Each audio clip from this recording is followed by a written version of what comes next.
श्री हरि, आपको क्या लगता है? क्योंकि डीके शिव कुमार ने एक टीवी चैनल से इंटरव्यू में कहा कि उनको इस बात का पूरा भरोसा है 141 सीट उनको मिलने वाली है। अब ये 141 की बात अगर करेंगे तो वो सारे एग्जिट पोल्स भी उस ओर इशारा नहीं कर रहे सिवाय एक्सिस माई इंडिया, लेकिन वो भी 140 पे जाकर रुक जा रहा।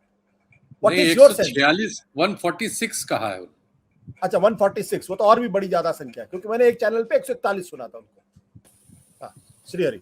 नमस्कार सर। पहला तो ये पॉलिटिकल स्टेटमेंट, पॉलिटिशियंस का बयान होता है कि अपना कॉन्फिडेंस, अब बीजेपी का भी। बट वो पोलिंग के बाद उन्होंने कहा, पहले नहीं कहा उन्होंने। मैं भी कन्नड़ा चैनल्स को क्लोजली फॉलो कर रहा हूँ।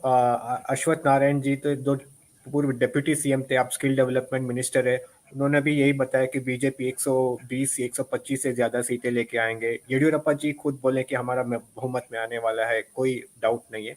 तो अपना ये पॉलिटिकल स्टेटमेंट है, लेकिन पहला चीज ये है कि कर्नाटका ऐसा जगह है जहां पे कांग्रेस हमेशा कुछ एडवांटेज में रही है, क्योंकि अगर आप वोट शेयर का तुलना करें, हमेशा बीजेपी से ज्यादा कांग्रेस का वोट शेयर ज्यादा है।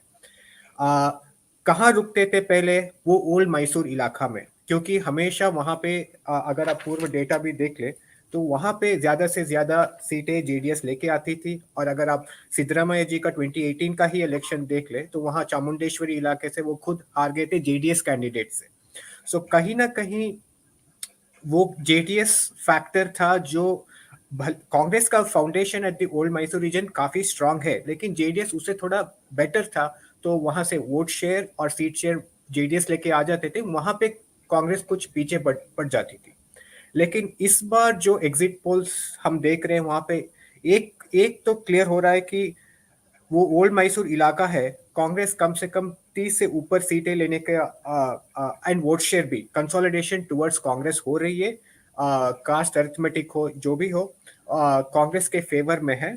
और ये वजह है कि कांग्रेस कम से कम 110 की सीट के जो आसपास, उससे ज्यादा लेके आने का संभव है। ये ज्यादा से ज्यादा ओल्ड मैसूर रीजन से आ रहा है। हाँ, कुछ सीटें ऐसा भी है कि कल्याण कर्नाटका में कांग्रेस, बहुत सारे एग्जिट पोल ये भी बता रहे कि caste arithmetic has worked in favour of Congress. So जो पहला जो 21 सीट था, अब ऐसा भी बोलने जाता है कि 25 क्रॉस करेंगे कांग्रेस। सो ये जो इलाका है, वहां से कांग्रेस कम से कम 20 से 25 सीट से लेके आ सकते हैं, in additional to what they already had. But other than that, greater Bengaluru इलाका हो, कोस्टल कर्नाटका हो, BJP has retained its stronghold. Retained is a stronghold. अब हम बट सर, चलते हैं। Ashish sir, Bombay Karnataka they have not been able to retain. Bombay Karnataka में सेंधमारी दिख रही है कांग्रेस की, और उसमें लिंगायत वोट जो स्प्लिट जो पीयूष बता रहे थे, मुझे लगता है वो भी एक स्टोरी निकलेगी कि बॉम्बे कर्नाटक जो कांग्रेस का, बीजेपी का गढ़ माना जाता था अभी से पहले, वहां पर कांग्रेस, मुझे लगता है कि बेहतर, ये एग्जिट पोल भी बता रहे हैं और ऐसा लग भी रहा है कि बेहतर करेगी पहले से। शीतल जी, ये जो एग्जिट पोल दिखाई पड़ रहे हैं, क्या आप, तो आपने दौरा किया है, एक हफ्ते आप वहां रहे, पूरे कर्नाटक को आपने घूमा है, तो किस एग्जिट पोल से आप अपने आप को रिलेट कर पा रहे हैं? आपको लग रहा है कौन सा एग्जिट पोल आपकी नजर में सही दिखाई पड़ रहा है, या जो आपने देखा वो वहां रिफ्लेक्ट हो रहा है? नहीं, देखिए, एग्जिट पोल तो दो ही हैं जो जिन पे बात की जा सकती है।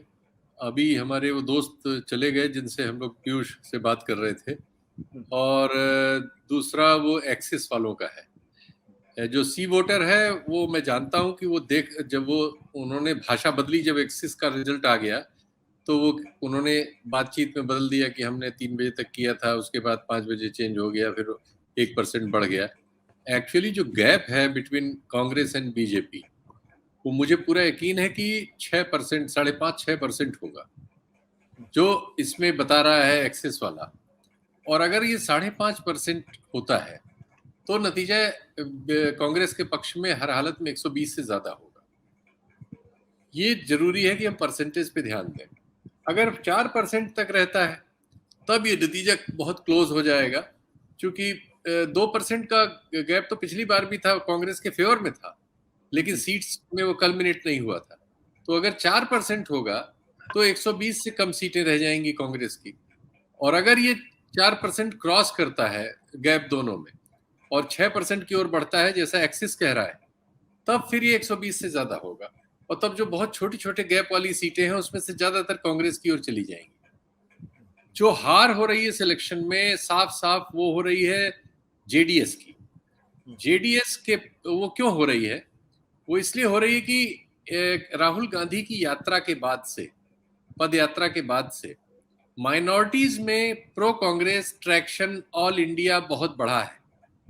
ये उसके बाद हुए सारे इलेक्शंस में धीरे धीरे नजर आ रहा है। उसके पहले भी शुरू हो गया था, उसके बाद भी शुरू हो रहा था कि राहुल गांधी की यात्रा के समय दिल्ली के हुए चुनाव में आम आदमी पार्टी की जगह माइनॉरिटीज ने कांग्रेस को वोट दिया, हमने वहां देखा। इसके बाद हिमाचल में तो खैर उनकी संख्या उस तरह से नहीं है। यहाँ के चुनाव में एक और डेवलपमेंट हो गया कि ये जो बजरंग बली वाले इशू को बीजेपी ने बहुत जोर से हवा दी मोदी जी के नेतृत्व में। इससे ये सही है कि बीजेपी को के अपने बहुत सारे समर्थक हिस्से में उसको थोड़ा क्लैबरिंग हुई और वो बीजेपी को उन्होंने वोट किया होगा या समर्थन दिया। लेकिन माइनॉरिटीज में एकदम भगदड़ मच गई। उनमें हुआ कि हमें कांग्रेस को अब बचाना है, नहीं तो ये बजरंग बली करके हरा देंगे। तो ईसाई और मुस्लिम मतदाताओं ने, और मुझे उम्मीद है कि बेंगलोर शहर में सी वोटर का कैलकुलेशन फेल होगा और यहां से ही पता लगेगा कि उनके कैलकुलेशन की मिस्टेक्स कहाँ है। और देखिए बेंगलोर शहर में हम देख रहे हैं कि शहरी मतदाताओं ने कम वोट दिया है और आउटर स्कर्ट्स वाले मतदाताओं ने ज्यादा वोट किया है। करीब 10% का डिफरेंस है दोनों में। वोटिंग जो पोल के समय आंकड़े आ रहे थे उसके अनुसार उन दोनों में 10% का डिफरेंस है। तो ये जो डिफरेंस है, जो बीजेपी के लिए वोटर ज्यादा हल्ला मचाता है, ये हमने देखा भी था, हमारे सारे सैंपल्स में है। कई जगह मजाक में हम लोग कहते थे थोड़ा हेल्दी खाते पीते लोग आइसक्रीम खा रहे हैं तो सैंपल लेने जाते थे तो ट्रांसलेटर को हम छेड़ते थे कि तुम जाओ देख के आओ वो बीजेपी के वोटर हैं, और 10 में से 9 बार हम सही निकले। तो ये आर्थिक तौर पर भी बंटवारा है।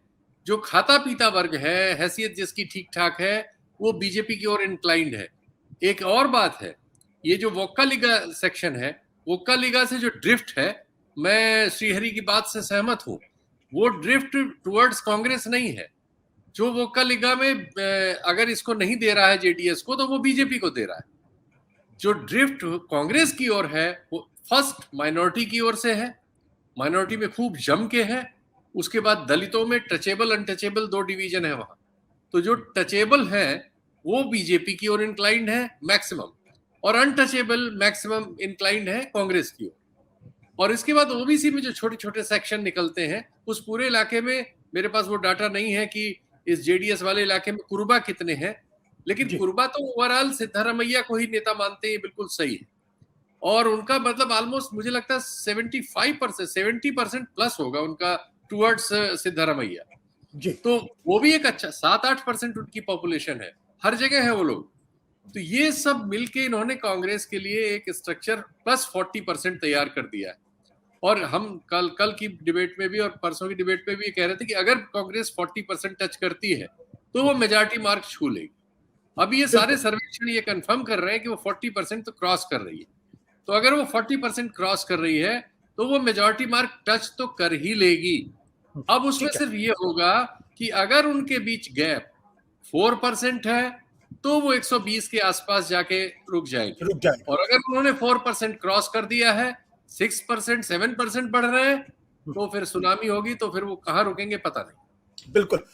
सत्य हिंदी का ऐप डाउनलोड करें गूगल प्ले स्टोर पर।